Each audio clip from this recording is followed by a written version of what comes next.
तो ये 400 पार बहुत खतरनाक बात है। हमारे पिता राष्ट्रीय अध्यक्ष लालू प्रसाद जी ने 2014 में ही देश को चेताया था कि इनकी सोच बहुत खतरनाक है। ये इस देश के संविधान को खत्म करना चाहते हैं। ये हमारा और आपका अधिकार छीनना चाहते हैं।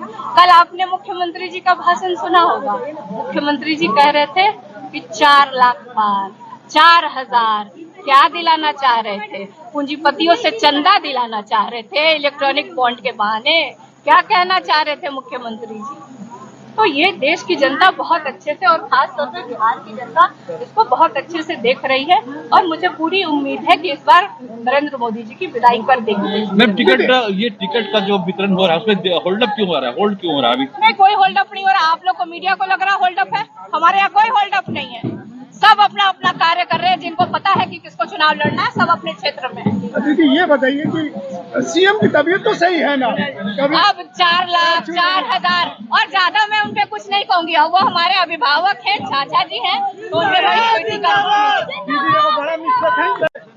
देखिए, इसलिए भी इस मायने में भी चुनाव 2024 का बहुत अलग है कि जिस तरह से एनडीए गठबंधन ने जो वादे किए थे भाजपा ने और हमारे खास तौर पे हमारे प्रधानमंत्री नरेंद्र मोदी जी हर एक चुनाव में उन्होंने जो वादा किया था खास तौर पे बिहार के लिए कि बिहार की जितनी भी चीनी मिलें हैं उसको चालू करवाएंगे और जब चुनाव में आएंगे तो उसी की चीनी से वो चाय पिएंगे। आज तक ये संभव नहीं हुआ।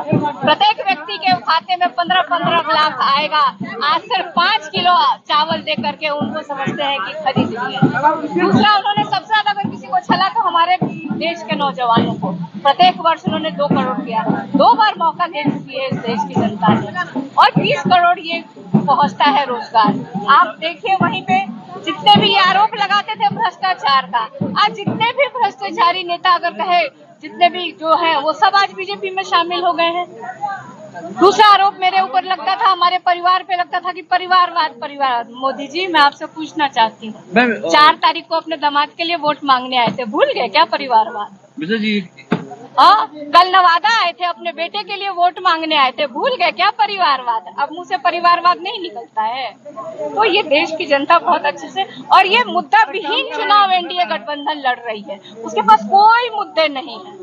वहीं इंडिया अलायंस जो है वो मुद्दों के साथ जनता के बीच जा रही है। हम 30 लाख रोजगार सृजन करने की बात कर रहे हैं, हम गरीब महिलाओं को 1 लाख रुपए की मदद की बात कर रहे हैं, हम वहीं किसानों की बात कर रहे हैं कि एमएसपी लागू कराएंगे, उनकी आय दुगनी करेंगे।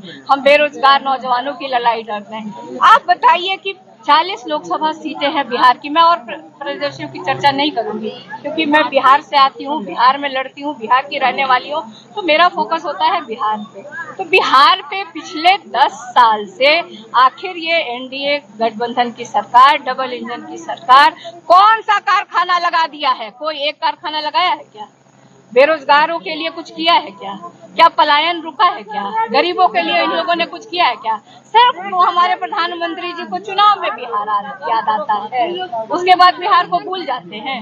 हमारे मुख्यमंत्री नीतीश कुमार जी गिड़गिड़ाते रह गए कि स्पेशल राज्य का दर्जा दिया जाए, उसको स्पेशल पैकेज दिया जाए। और ये बताइए, 2005 से ये लोग साथ में सरकार में सिर्फ चुनाव के समय जाते हैं तो इस तरह की बातें करते हैं।